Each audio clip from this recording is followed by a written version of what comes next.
E aí pessoal, Felipe Moura aqui, e eu tava olhando justamente para as 13 pessoas que mandaram sugestões lá no nosso GitHub, para vir parar aqui na Weekly, né, onde a gente discute um monte de novidades do mundo da tecnologia. E aí eu tava vendo que essa semana, nossa, como tem treta pra gente discutir aqui, hein, além de muito conteúdo, então vem comigo que tu vai entender um pouquinho melhor.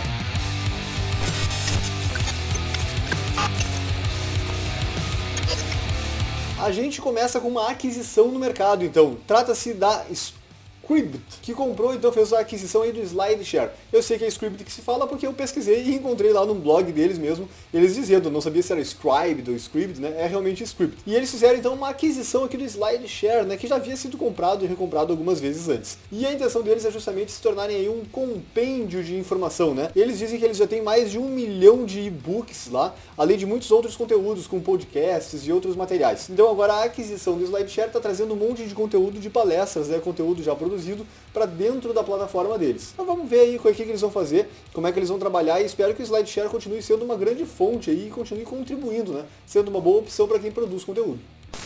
Falando nisso, para quem gosta de podcasts, existe aquele projeto Podcast List, que tem uma lista de podcasts relacionados à tecnologia. Esse projeto então está no GitHub e agora ele está sofrendo algumas alterações, né? Eles estão mudando as tecnologias que eles utilizam para manter esse projeto, e agora ele evoluiu e eles estão precisando de ajuda. Então quem quiser ir lá e dar uma olhada nas issues, né, dar uma olhada que de repente até abrir uma pull request, tá aí o convite.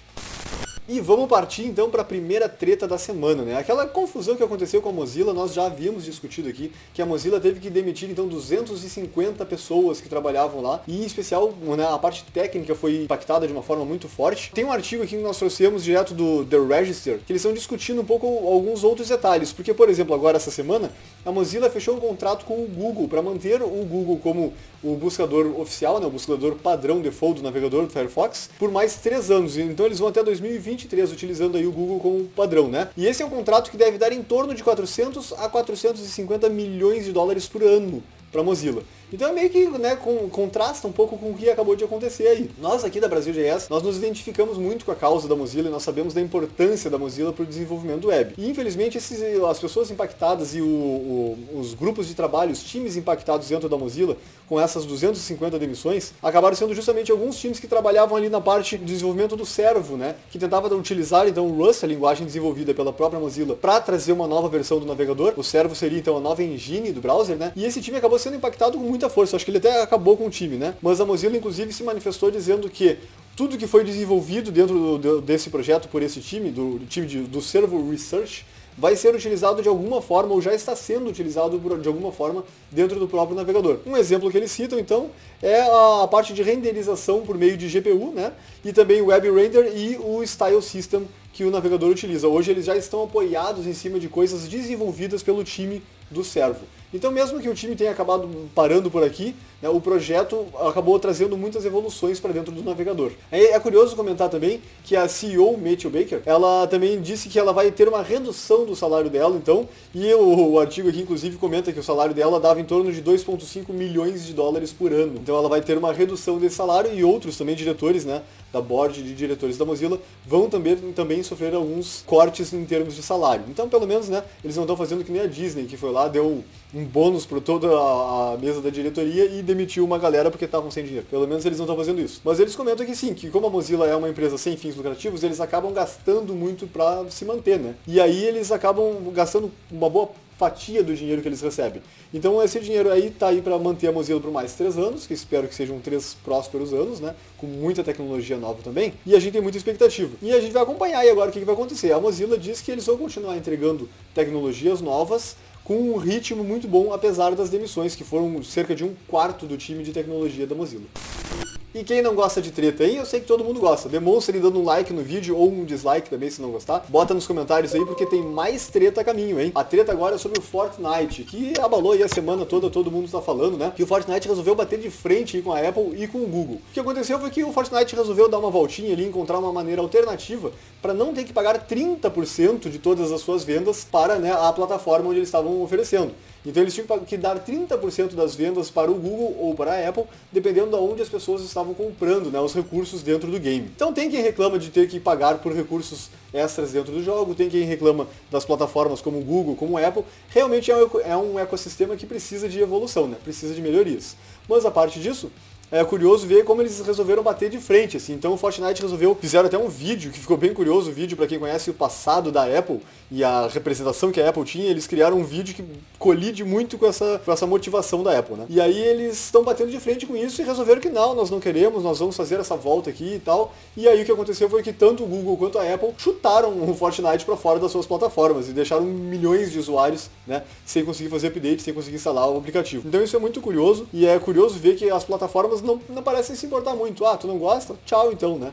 E aí o que está acontecendo agora é que o Fortnite está vindo inclusive com alguns tipos de processo e algumas ações, tem abaixo assinado, realmente dá muito pano pra manga, e eu quero que tu coloque nos comentários aqui a tua opinião sobre isso, tá? O que tu acha sobre isso que está acontecendo? Sobre o Fortnite, sobre a Apple, sobre o Google, sobre o ecossistema de aplicativos, sobre o ecossistema de games em geral, né? A ideia de tu comprar um game, mas na verdade o game vem faltando umas partes, tu quer as partes mais legais tu vai pagar separado, tu vai pagar mensalidade. O que tu acha? Deixa nos comentários aí que é bem importante pra nós. Parando um pouquinho de falar de treta, vamos baixar aqui um pouquinho a adrenalina. O André Stoltz, que inclusive tem vídeo dele na Brasil JS, né, de palestras muito boas, ele tá falando aqui, ele resolveu fazer um experimento, na verdade, muito interessante. Ele resolveu utilizar o Telegram como plataforma de podcast. Hey everybody, this is André Stoltz and welcome to this Telegram channel. So I've been using this some years ago. Ele, que é um grande apoiador da web descentralizada, resolveu fazer esse experimento aqui, e realmente é uma abordagem curiosa, diferente, mas muito conveniente, né?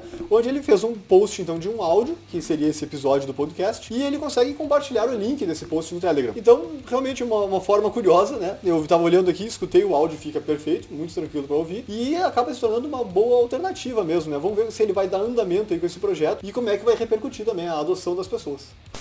E conteúdo, é conteúdo que vocês querem? A gente tem muito conteúdo legal aqui também. Um deles, por exemplo, é um projeto muito legal que é o UNIAC, que inclusive eles fazem uma referência ao ENIAC, né? Mas o UNIAC é um projeto muito bacana, que tem a iniciativa aqui de trazer conteúdo, ser uma faculdade, uma universidade, né? Com muito conteúdo de tecnologia gratuito e aberto para as pessoas. Então é um projeto que está iniciando agora, mas é muito legal, e eles estão precisando então de apoio, estão precisando de pessoas que deem suas sugestões, seus feedbacks. Está ali linkado o GitHub deles para vocês darem uma olhada, tá? E ele é apoiado inclusive no projeto chamado Open Source Society University. E eles estão usando justamente essa base, mas para criar conteúdo focado, né, em materiais com o idioma do português, né, com a língua portuguesa, tanto focado na realidade do Brasil, quanto em outros países que acabam utilizando o português como linguagem principal. E ainda falando em linguagens, o Reinaldo Ferraz, que tem muito conteúdo muito bom sobre acessibilidade, inclusive alguns vídeos dele na Brasil JS. Ele fez isso aqui, produziu um artigo muito interessante, onde ele fala sobre legendas em vídeos, que é um tema muito relevante, né? E aí ele traz aqui 3 ferramentas para testar, tá? E traz de uma forma muito didática, muito clara aqui, os prós e os contras de cada uma delas. Algumas conseguem criar automaticamente algumas legendas, algumas são pagas, algumas sem marca d'água. Então ele traz aqui a experiência dele através do uso dessas 3 ferramentas aqui. Muito legal, o artigo dele já repercutiu, a galera já mandou sugestões, já comentou. Então realmente esse é um tema muito importante e é legal saber que existem ferramentas para nos apoiarem com isso, né? E também que a gente tenha cada vez mais alternativas, mais opções para poder trazer esse tipo de conteúdo com cada vez mais acessibilidade. E a Oracle, hein? Faz tempo que a gente não fala da Oracle aqui, eu sei, mas agora a gente vai falar. A Oracle trouxe então uma nova estrutura de database, né? Uma nova plataforma, digamos assim, que é o Oracle Autonomous JSON Database. Sim, um NoSQL. Então eles dizem que inclusive eles são muito parecidos aqui com o MongoDB, são um pouco apoiados aí na plataforma, na estrutura como o MongoDB funciona. Eles dizem que tem todas as mesmas capacidades, né? E eles têm todo esse trabalho aqui focado agora em termos de performance, de foco e de ter, inclusive, large native JSON files. Então tu pode ter conteúdos maiores, né? Mais extremos de JavaScript, de JSON, na verdade, de objects. Então, bem interessante, eles falam aqui, tem esse link que está aqui no artigo, inclusive, que tu recebeu lá no teu e-mail e está aqui na descrição do vídeo. Esse link traz vários detalhes sobre o porquê da utilização, o porquê da adoção e como eles sabem da importância desse tipo de plataforma também, né? Da adoção dela. Então tá aí, quem quiser testar, tem como testar gratuitamente e eles comentam que inclusive o preço do valor pago pelo uso é bem baixo, é bem justo, então vale a pena dar uma olhada, dar uma testada quem já está trabalhando com isso, né? Eles comentam aqui que o preço de unidade é de 0,2581 centavos ou CPU por hora, né? Então vale a pena dar uma testada, de repente quem já trabalha com isso se torna aí mais uma opção. E a Roberta Arcoverde, brasileira e Tech Lead no Stack Overflow Teams, está trazendo aqui um artigo muito legal sobre como o Stack Overflow vai começar a entregar artigos. Muito interessante, então, agora o Overflow Teams vai ter então suporte a artigos, e ela está trazendo ali uma descrição bastante técnica de como eles fizeram e por que eles fizeram, porque eles adotaram aquela forma de entrega de artigos, né, sobre a base de dados, sobre a API, como é que tu pode fazer para consultar a API e assim ter acesso então a esses conteúdos. Ficou muito legal, um artigo bem extenso, muito bom, que ela relata ali inclusive das experiências, dos desafios que eles tiveram que suportar. Um artigo que está de parabéns e muito interessante essa abordagem aí do Stack Overflow Teams, trazendo mais essa opção, né? E sobre como é que anda o ecossistema Dev, né? Saiu um relatório agora da JetBrains, que é um relatório anual que eles fazem com uma pesquisa, né? Resultado de uma pesquisa deles, que eles trazem então vários números bem relevantes, muito focado em linguagens de programação e plataformas, tá? São números interessantes, mas vale lembrar que eles acabaram focando muito na parte técnica e as pessoas acabam às vezes esquecendo um pouco da importância do lado um pouco mais humano na tecnologia, né? Ah, o que tem a ver? Todo mundo adora dizer isso, né? O que tem a ver? Eu quero saber da linguagem. A linguagem de programação é uma coisa, os problemas humanos são outras. Mas na verdade tem muitas perguntas que são extremamente relacionadas, né? Por exemplo aqui, tu pensa em mudar de linguagem nos próximos anos? Isso aí pode estar relacionado diretamente, de repente, à idade da pessoa, o tempo de experiência que a pessoa tem na tecnologia. A pessoa se arriscaria a mudar de linguagem? Por quê? Tá ligado também à região que a pessoa vive, qual é a procura que aquela região tem maior demanda, né? Tem algumas perguntas relacionadas aqui, qual é a plataforma que tu desenvolve? Então, tu desenvolve para iOS, tu desenvolve no Windows, isso também está relacionado um pouco aí à situação econômica da pessoa ou da determinada região.